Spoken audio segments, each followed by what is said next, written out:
Hello guide, নমস্কার।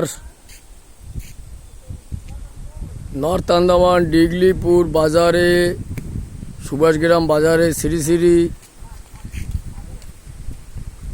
রথযাত্রার জন্য আমরা যে কালকে মানে 2 তারিখে অন্নদান করব, তার জন্য আমরা কচু কাটতে এসেছি। কচুর একটা শুক্তানি বানানো হবে, একটা ভাজা হবে কচুর, তাই আমরা এসেছি এখন গান্ধীনগর। আর এই যে দুটো গাড়ি নিয়ে এসছি, আর এই বাজার ভিতরে সবাই কচু কাটছে, দেখা যায় না, কচু গাছ অনেক বড় বড়। কালকে 2 তারিখ আমাদের অন্নদান হবে রথযাত্রায়। আর অনাথ আছে এই সিধা, দেখা যাচ্ছে না। অনাথ ভাই কোথায়? হ্যাঁ, অনাথের আওয়াজটা আসছে এখান থেকে। আর এটা হচ্ছে গান্ধীনগর, দেখেন এখানে কচু, আর এই বিশাল পাহাড়। এখানে আবার জঙ্গলি হাতি বেরোয়, এখানে আবার জঙ্গলি হাতি বেরোয়। এই যে এখানে কয়টা কচু কেটে রেখেছে। আর অনাথ ভাই আছে এই সিধা ভিতরে। আর আমি কচু কাটতে ভিতরে যাইনি, কেন আমার পায়ে অনেক ব্যথা, কেটে গেছে।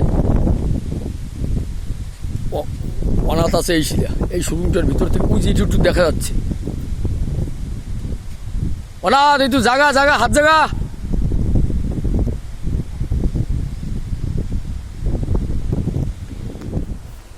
অনাথ হয়তো গাঁটটা বাঁধছে ওখানে।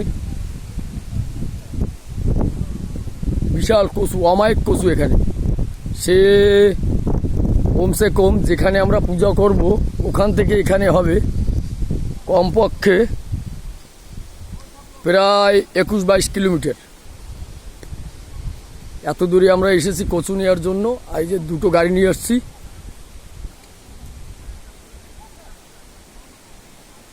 সবাই কমেন্ট করে বলবে ভিডিও কিরম হচ্ছে।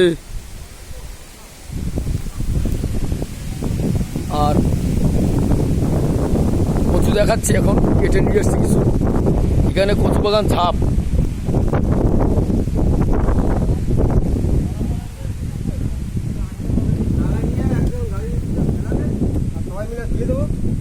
আর এই যে কয়েকজন চলে আসছে কচু নিয়ে।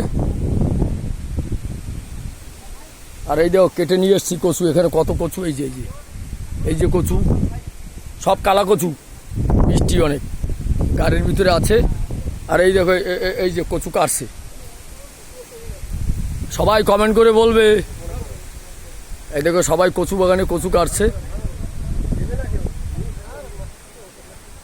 আর আমার পায়ে ব্যথা, তাই আমি যাব না ওই জলের ভিতর।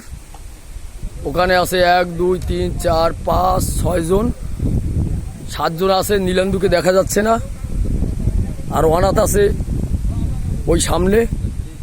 আর এখানে আছে সবাই। এখানেই রাখি, কচু কাটার পরে পরের আপডেট দিচ্ছি।